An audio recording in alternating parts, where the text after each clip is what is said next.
After breaking internet and crashing Crunchyroll, Chainsaw Man has returned with episode 2. In this episode, we get to see how Denji fall in love with Makima and also my favorite girl Power introduced in this episode. So then don't wasting any more time, let's just dive into the story. But before that, let me introduce myself. Hello everyone, I'm your host PG and you are watching Manga.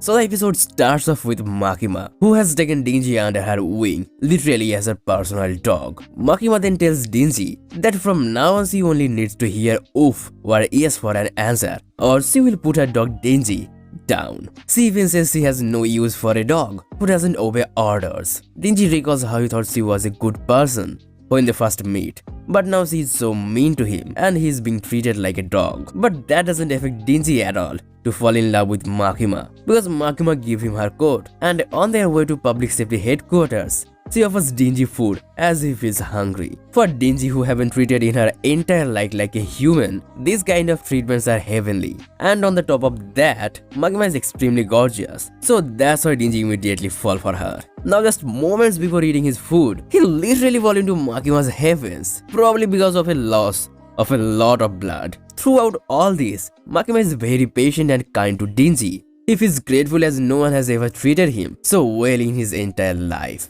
After a long drive, Makima and Denji has finally reached the Tokyo headquarters of Public Safety Devil Hunters. She explains to him that there are over 100 devil hunters in this city, but also with public safety get paid for their job and get other benefits. Denji is later told that he will be working under Aki Hayakawa, who is 3 years of senior to him and is not at all interested in having him around. When the eccentric duo goes for a patrol, Denji keeps bugging Aki with questions about Makima. Soon Aki gets angry and takes Denji to an alley where he beats him up and advised him to go back and never return, since people like him who joined the public safety for ulterior motives die very soon. However, the rookie refuses to back down and beats up his senior moments later. Denji tells Hayakawa that he has never been treated so well in her entire life. So even if he has to put his life on the line to keep his job, he is not afraid to do it at all. The duo visits Makima's office after the brawl and she tells Denji that he either works for them or he will be disposed of. However, if he does well, there is a chance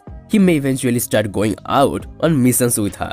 Indirectly, she gives Denji the fuel to obey her like a dog. Aki and Denji are informed by a police that a rogue fiend that poses a threat to civil life is reported to be in Nirima residence. Immediately answering the call, the eccentric duo reaches the location as soon as possible. When they are finally there, Denji and Aki learn that the police have already done the evacuation and the fiend is hiding in a second story room. Denji is a new devil hunter, so he doesn't even know what a fiend is. So Aki explains that they are devils in position of corpse. While they have supernatural abilities, their powers are diminished in comparison to their original devil form. But just like normal devils, they have all kinds of demonic powers. Furthermore, they always have characteristic heads, which means Denji isn't one of them, since his human form has no such physical attributes. When Denji and Aki finally find the fiend, Aki ordered Denji to transform in his devil form and kill the fiend so that he could analyze his fighting capabilities. But ignoring his orders, Denji used the axe in his hand to decapitate the fiend. Denji tells Aki that he just wants the fiend's death to be painless, so he decided not to bring the chainsaws. Aki is naturally furious because of this and lectures him that he can't have sympathy with them as he is now a devil hunter. He argues that everyone, including the law enforcement officers, is putting their life on the lines, and also Aki's whole family is killed by a devil. So his friendliness toward the enemies seems unserious and out of touch of reality. Now that Aki said it,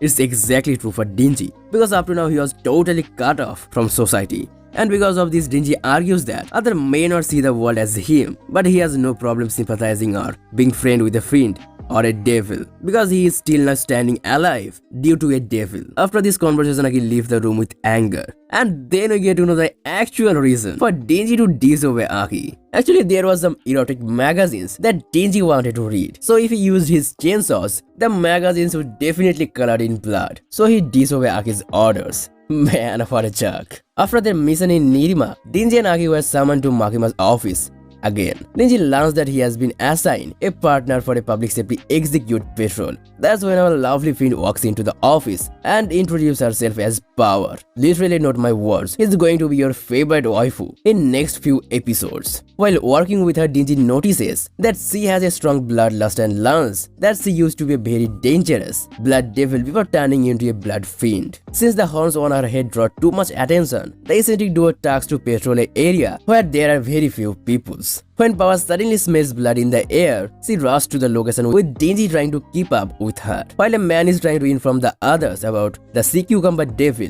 Power just casually killed it without a second thought and rejoices on the top of its remaining for doing it before anyone else. With that, the episode ends here. If you like my work, then please do subscribe, give a like and also a comment. If you haven't watched my previous videos, just click on the I button. So that's for today. আবারও দেখা হচ্ছে পরের ভিডিওতে।